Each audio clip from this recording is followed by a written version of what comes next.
You're listening to the Visible Expert Podcast, where we share stories, research, and actionable insights to help B2B marketers and practitioners drive extraordinary growth in their professional lives.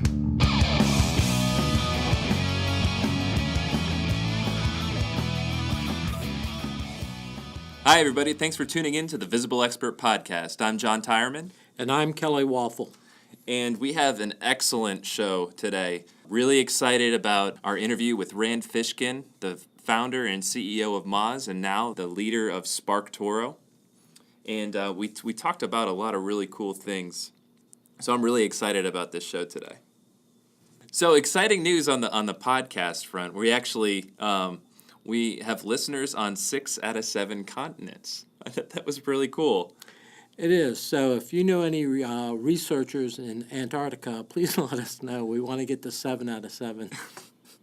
We are a research-based company here at Hinge, so I think it would resonate with anybody on Antarctica. Our episode today is brought to you by the Hinge Research Institute. Check out the 2019 Marketing Budget Benchmark Study. We team up with the Association of Accounting Marketers, and we take a look at accounting firm marketing budgets, and we kind of take a look at what the high-growth firms, how they're spending their marketing dollars, and what the low-growth firms are doing. And what we found this year is that high-growth accounting firms are actually, they're spending more of their budget on educational events and on digital advertising and on content creation. So I thought that the mixture of those three kind of paints a picture of what these firms are doing and how they're being so successful and what marketing activities are actually driving growth. So I thought that was really cool to see. Yeah, I get the question a lot from people is, how should they be spending their marketing dollars? And, this kind of research really lays a great foundation or justification for how you put together your budget and how you spend your budget. So it's definitely worth a piece of research you should check into. Yeah, and we also asked the marketing directors who participated in this study what their recommendations were and in terms of what tactics they want to increase budget for, what tactics they want to kind of draw back from, and almost overwhelmingly, it was let's increase in SEO, in video, and in content creation, and let's scale back on sponsorships and print advertising, which is typically, the sponsorships and print ads are kind of the go-tos traditionally for accounting firms. So it was really cool to see that these marketing directors in these accounting firms are they're starting to change their tune a little bit. They're starting to wake up to digital marketing in the 21st century. Kelly, what did you think about Rand's interview? I thought he has a really compelling story, goes through some ups and downs. We talked about many things from growth to Google to storytelling. So. Yeah, one of the things that I really enjoyed was his sense of curiosity. It was really infectious. I mean, here's a guy that's been doing this for a long time, but he's always digging for more answers. He's never satisfied. He's going out and he's tapping into different pieces of research out there so that he can kind of uncover the mysteries around Google or why they're doing things. And I found that to be very interesting. But more important than that, I think he really is very authentic and transparent, and he opens up on quite a few issues. One of them is really around the amount of stress that you go through as an entrepreneur or a startup CEO. And in his own personal journey, Moz was seeing 100% growth year over year for years. And then all of a sudden, one year, that growth dropped down to 50%. And as you know, John, even our high growth firms, 50% is quite a milestone. But in Rand's eyes and in some other folks' eyes, they saw it as kind of failing, and it got to the point there was so much pressure on him, a lot of it put on by himself. Should he step down as the CEO? Was he a failure, at this when he was actually, enjoying 50% growth in that given year? So it just shows you all the stress and the things that go on from a CEO's perspective, which I thought was quite insightful. Well, what did you pick up from Rand's conversation? Well, I know that I would be remiss if I didn't ask Rand about what's going on with Google. I think that's what's on everyone's mind is Exactly. how do we rank? So we asked him about Google's latest change on mobile and changing the favicons on their results and how organic results are now appearing below the fold.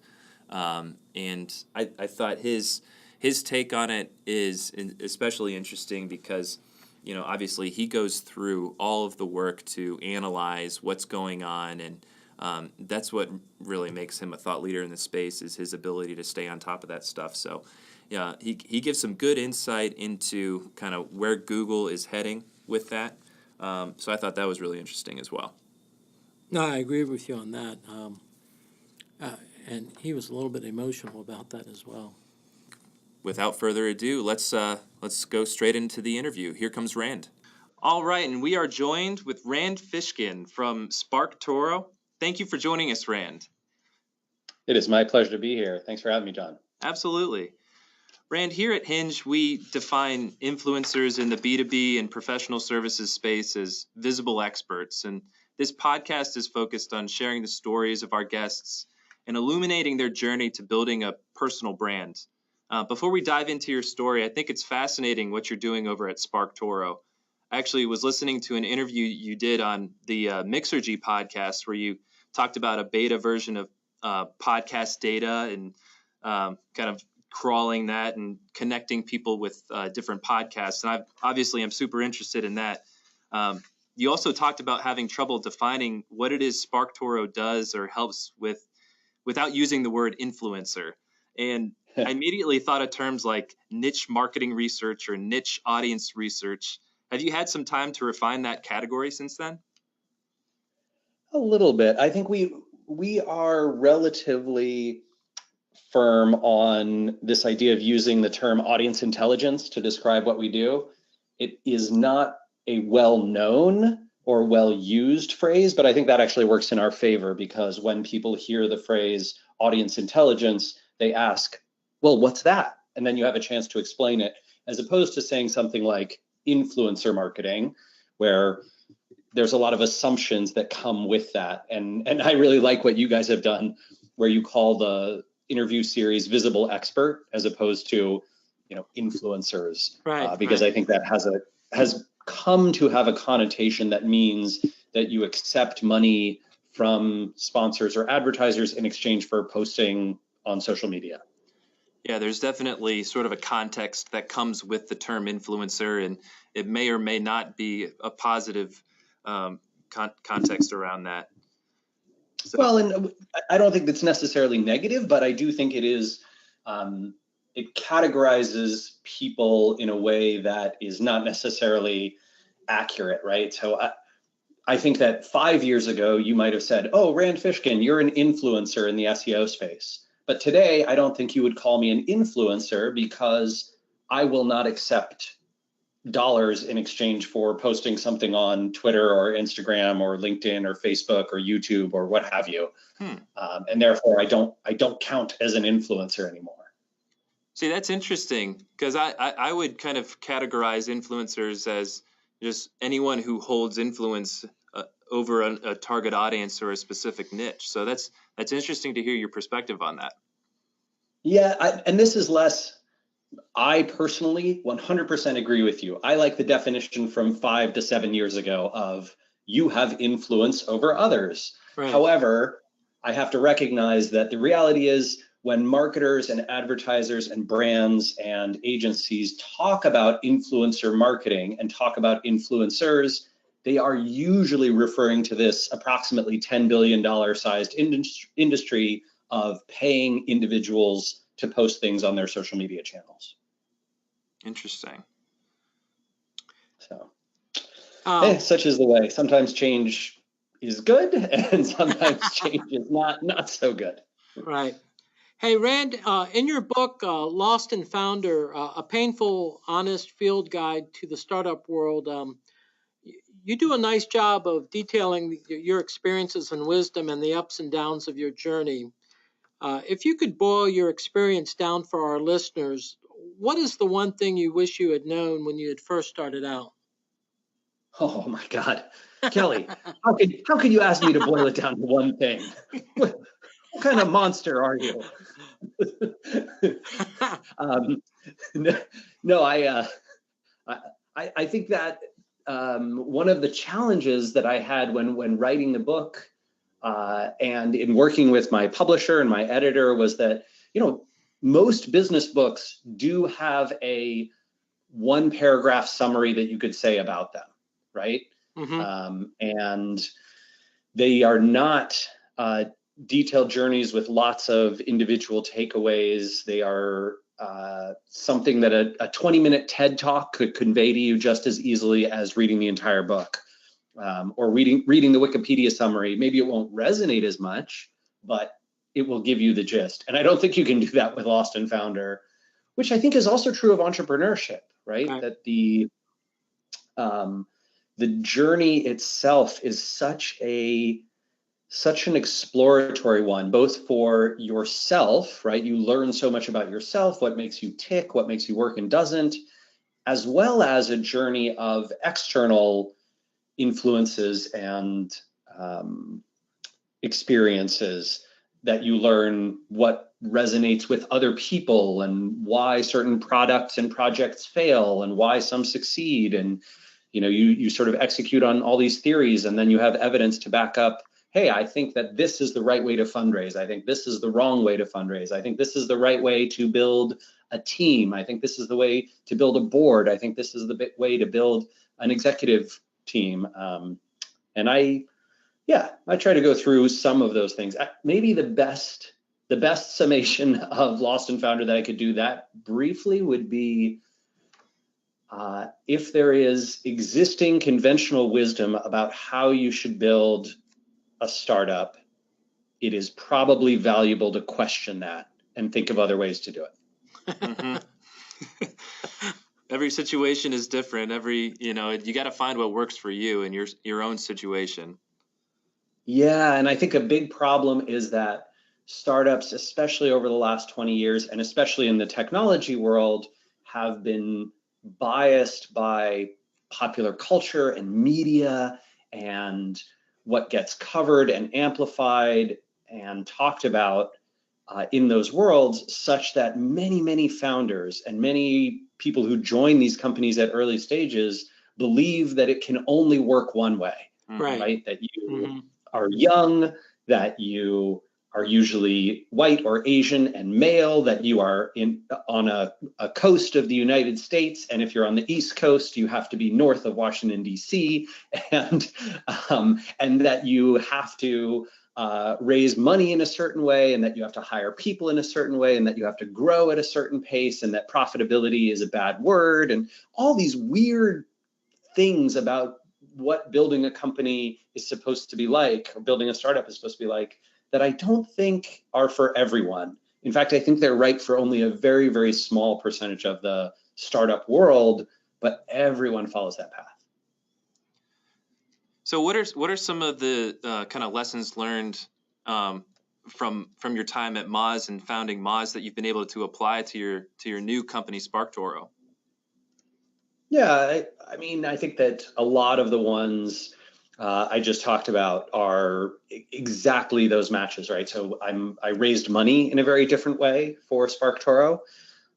Rather than going venture, my co-founder Casey and I raised $1.3 million from essentially angels, individual angels who own units in an LLC that offer them distributions when we make profits.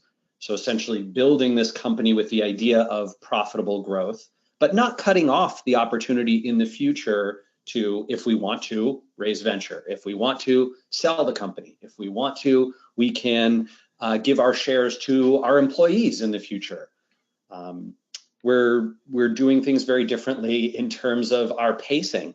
It's been almost a year exactly since we raised our round and sort of kicked off the start of the company. And we are just about ready to do this beta of our product, which is relatively slow. I think most software companies, software startups, they try and get their product out 3 to 6 months after they raise money, build an MVP, right? A very minimal product, and start testing that publicly. We're the opposite. I learned through my experience at Moz that putting out a subpar, mediocre, sort of just barely does the job, minimal product does not endear you to your customers and users or your marketplace. In fact, people will, for a long, long time, have this brand hangover about you of, oh yeah, I tried that when they launched, it was crap. Even if it's gotten 10 times better in the last 2 years, you still carry that association. And I think that's something that we're trying to watch out for, right? We don't want to launch until we really have something good and worthwhile. Rand, kind of a change of pace here. So you openly speak and write about your battle with depression in around 2014 and kind of your time over at Moz, and it's something that is very real for a lot of people. I've struggled with depression myself, and it affects a lot of people. Would you say that that's one of the biggest challenges you've faced on your journey? Yeah, I think that's almost certainly correct. It is. I think when people experience that, it's very hard to make, rational, high quality decisions, and it's very hard to dig yourself out of.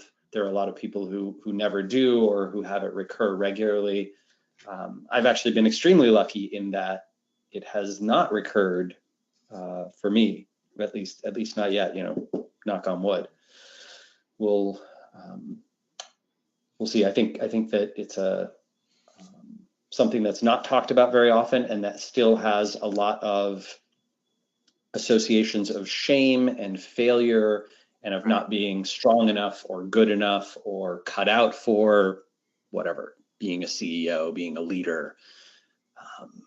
Well, being visible and being, having your face out there, there's it comes with a certain, I'm sure it comes with a weight and a pressure, and even to a lesser degree, someone who's not a CEO or someone who's just even active on social media, you're constantly comparing your own life to those that are out there who are only sharing the good parts. I think that's part of it for a lot of folks.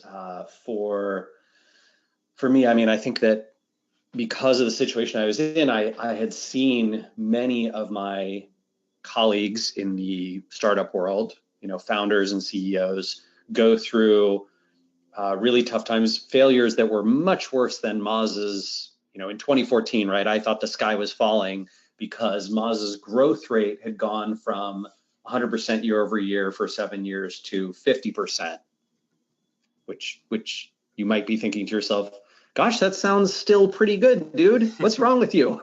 But, to me, it felt like the sky was falling and everything was over, and then I needed to step down as CEO. And of course, Moz since then has grown at somewhere between 9% and 20% year over year. So certainly, much different sort of plateauing since then. But my mental state was such that I just thought of myself as a complete failure, right? That I let everyone down, myself included. And I know that many founders experience that. I know that most of them don't feel comfortable talking about it because they feel like they won't be able to raise their next round, recruit the people that they need to recruit, keep their team together. And I bias to transparency around that, which I hope can help a lot of other entrepreneurs and founders feel like they're less alone. But I also recognize that it probably had a negative impact on my sort of career, at least at Moz. Mm-hmm. Okay. Well, what would you say is kind of a turning point for you? Kind of what was something that turned that around? What was something that got you out of that and kind of kept you going in the right direction?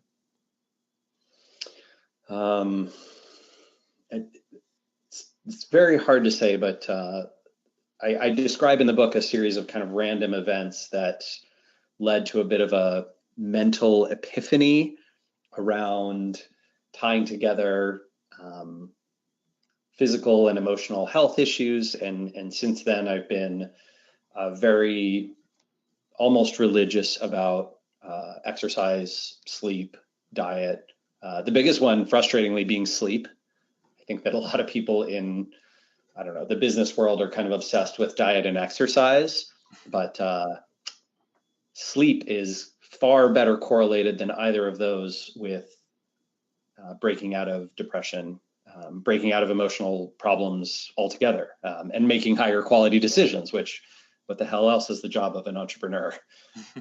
So yeah, I hope it would be really cool if the startup and tech world went from, hey, let's get in a bariatric, or what is it that Jack Dorsey climbs into every day? How that Like chamber? Cryo yeah, chamber. weird light Yeah. chambers, and Yeah. then like I'm gonna go on a silent meditation retreat, Right. and then I think he like goes and visits Nazis and hands them megaphones, and I assume that helps him with his mental health or something. But even if it doesn't help anyone else, but yeah, for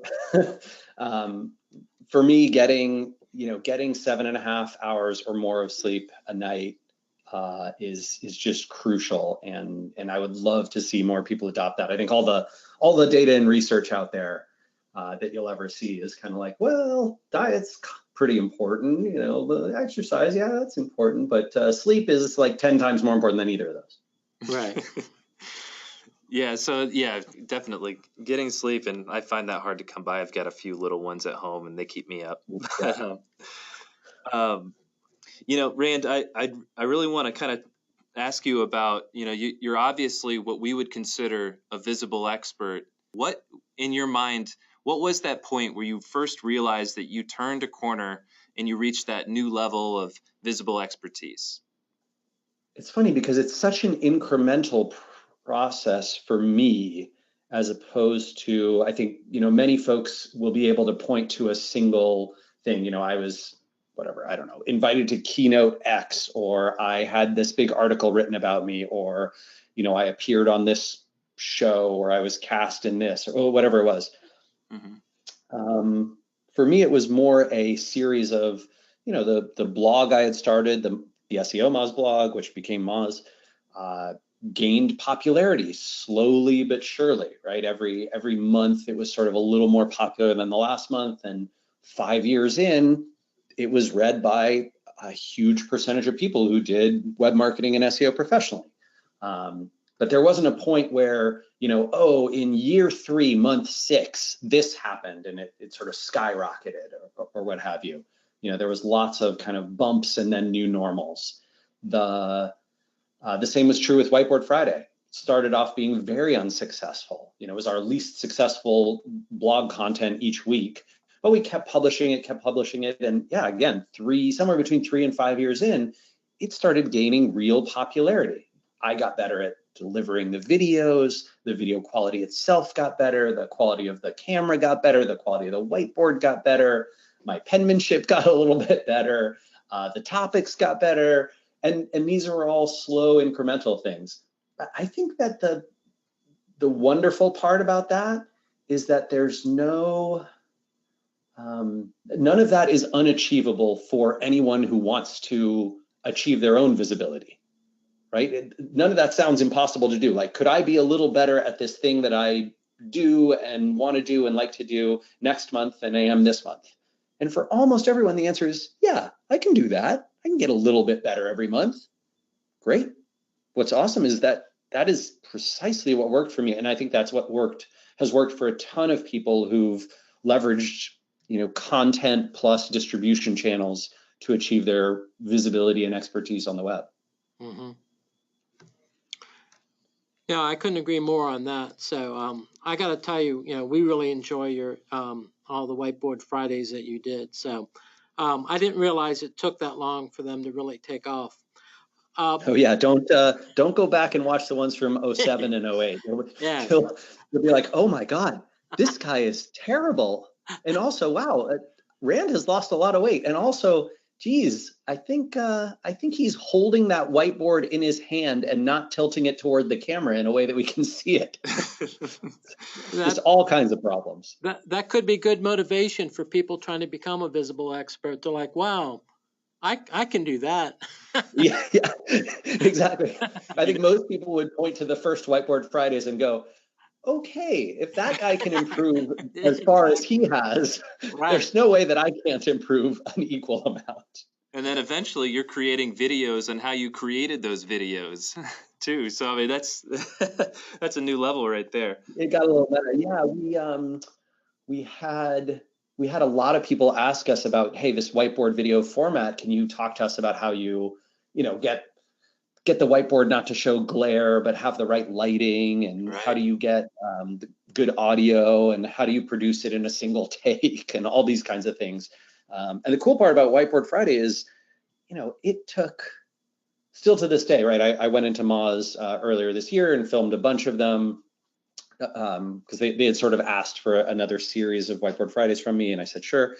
And I, probably took, I don't know, 10 hours total to film 16, 18 videos, right? So it's so incredibly efficient Hmm. um, in terms of a content format, and the ROI is just crazy high. I think that's what happens when you sort of get good at something by doing it a lot. Yeah. Um, even if you start out not so great at it.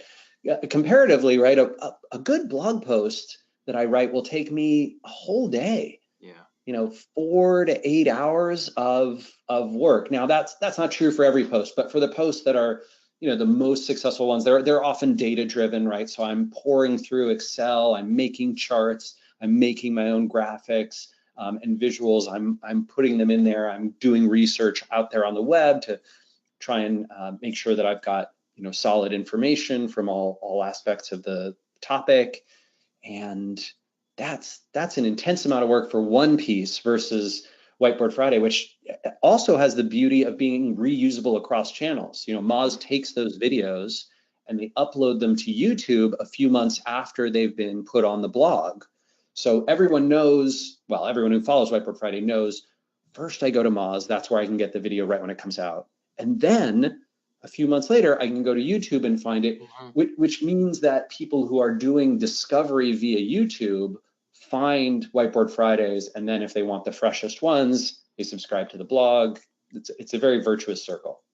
Now, that's a great tip for a lot of people trying to expand what they offer.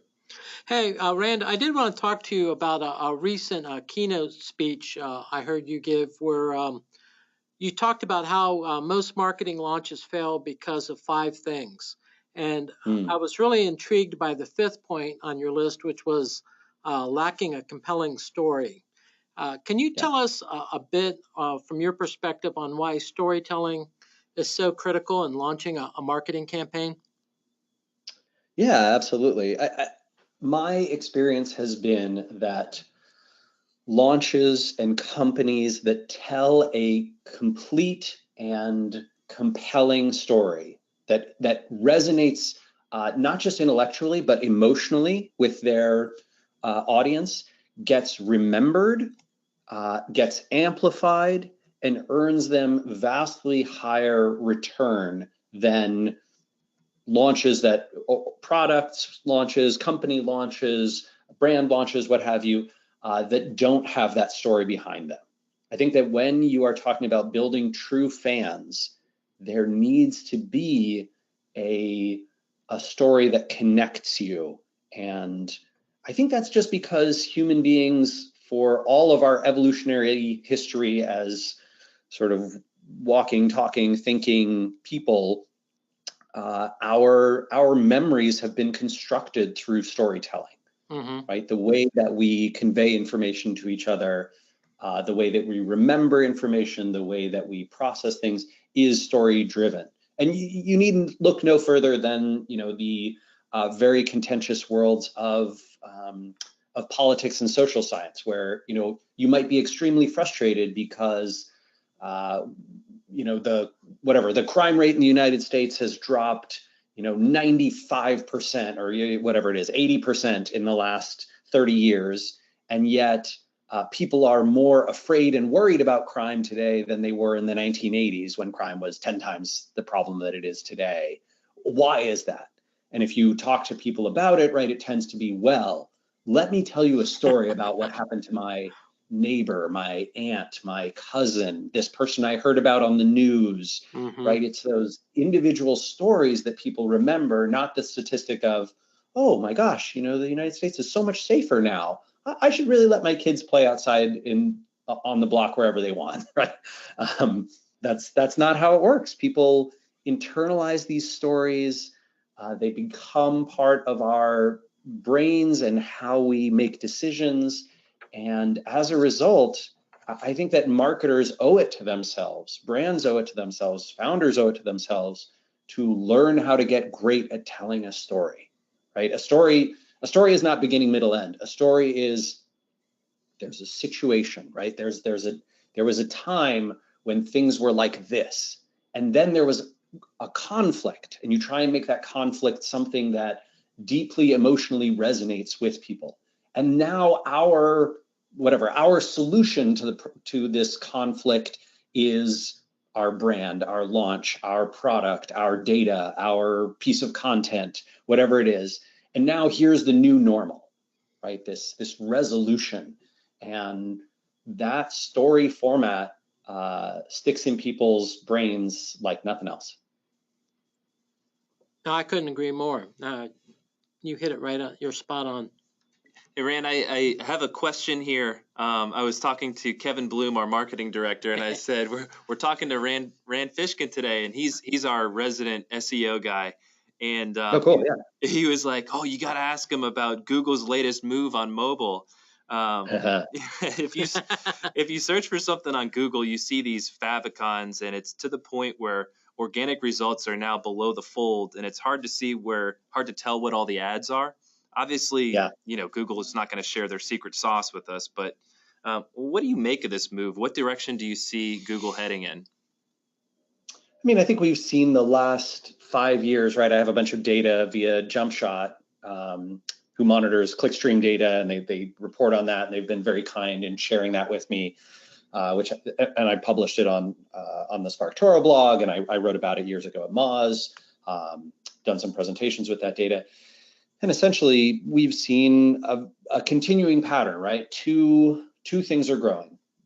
Percentage of searches that result in a paid click, especially on mobile, and percentage of searches that result in 0 clicks, meaning Google just answers the query for you.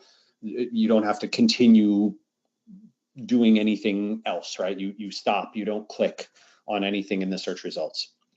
Those two have been rising, and the organic click-through rate has been generally falling, right? The rate at which people click on organic results. Now, it's not quite a sky is falling situation, right? Google has obviously grown the number of searches and the number of active searchers on there.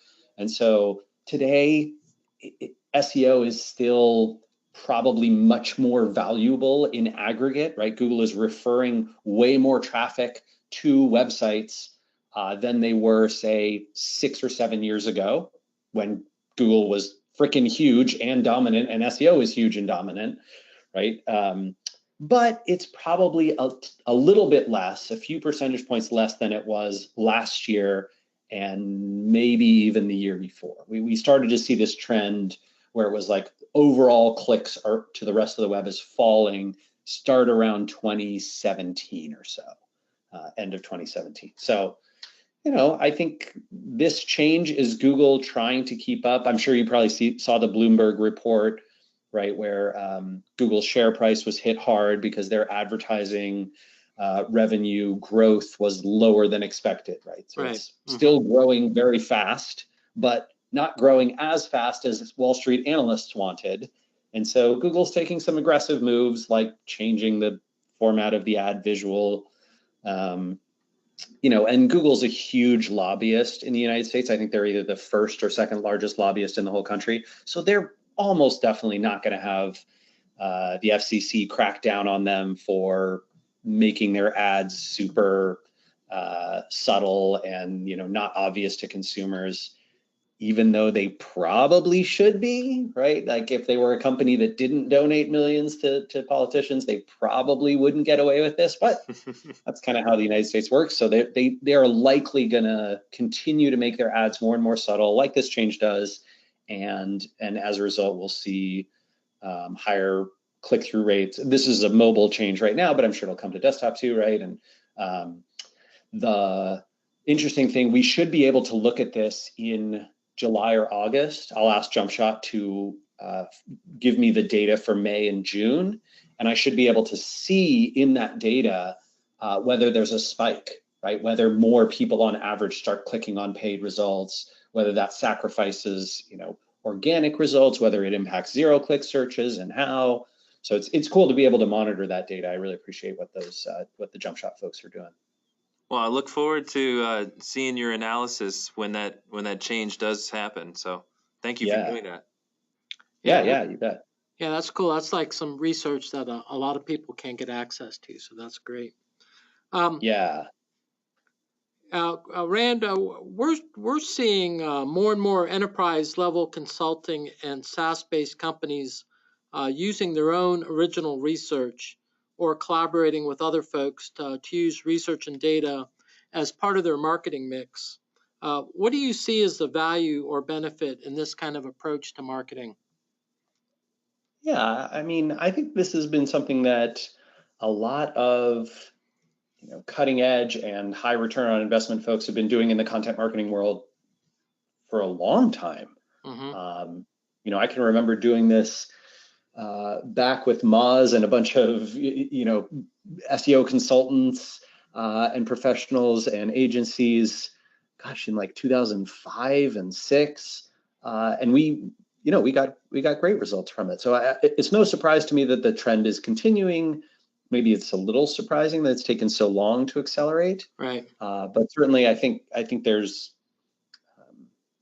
a ton of opportunity. The challenge that I see is just being able to identify a true need, right? Something that people actually want, something that people will, something that tells a great story so that people will amplify it and you will earn the traffic that you need to have the return on investment that's required. And sometimes that means failing a bunch before you hit it out of the park, right? Because these types of projects often take a lot of work, a lot of research. They require some, technical experts. They require some UI and visual design experts to contribute. And getting all those pieces in a row can be hard. And then when it falls flat, a lot of companies give up. They don't invest anymore. They don't think, okay, we need to get better at this. They think, okay, this is worthless. That is the mentality that will make sure your competitors pass you. Well, that's exactly right. They hit that crossroads, and most of these people give up versus saying, oh, it's going to take a little bit more time. But that's definitely what we see out there. And when you use Rand, you were talking about the importance of storytelling. And you kind of touched on it in talking about using original research. I think that's probably, if you can find a way to take original research or borrowed research and craft a story or a narrative using that research, that's gold right there. I mean, that's content marketing gold. Yeah. Right. So I mean, the JumpShot data has kind of been this for me, both at Moz and now at SparkToro, where I have all these questions about, how are the big tech companies working? How is traffic flowing around the internet? Who's still sending traffic? Where is it coming from and going to? And that data is invisible, right? Because I can't, look at everyone's Google Analytics accountants and then mash all of them together. What you need, yeah, and that would probably be illegal for all sorts of reasons, right? But Google gets to do that, right? Google analysts can sit there and, throw together this data, aggregate and anonymize it, and then look and say like, oh, okay, looks like Patreon is, really coming up in this particular vertical. Oh, it looks like we're getting a little threatened by Expedia and TripAdvisor. Let's launch Google Flights and Google Hotels. Oh, hey, it looks like, Amazon's making a ton of money in XYZ. Let's go enter that space. So, it kind of sucks that Google's among the only ones that can do this. I think that's where JumpShot comes in. They help democratize that data, make it transparent, make it open.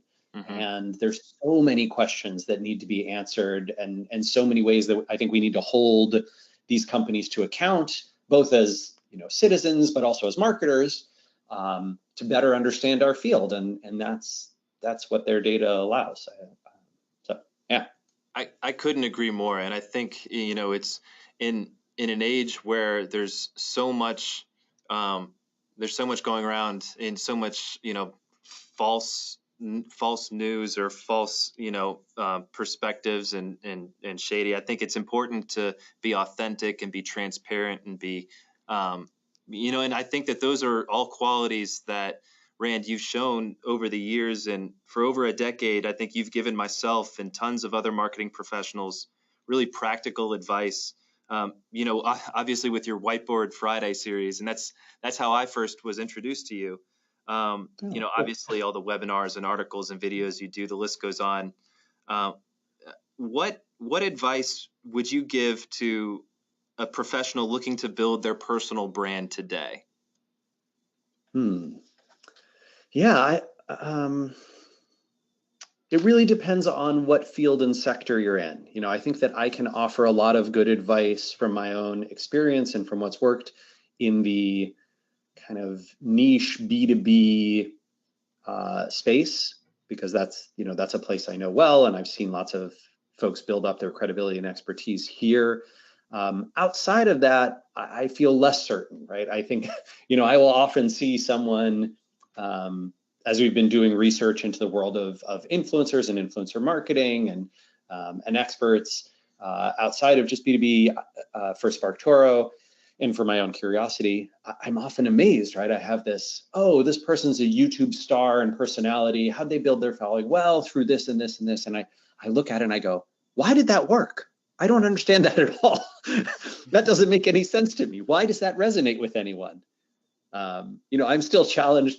I don't totally understand the trend of watching other people play video games. Right? All I remember from my video gaming days are, I want to play. Please give me the controller, little brother, little sister, friend, whatever, right?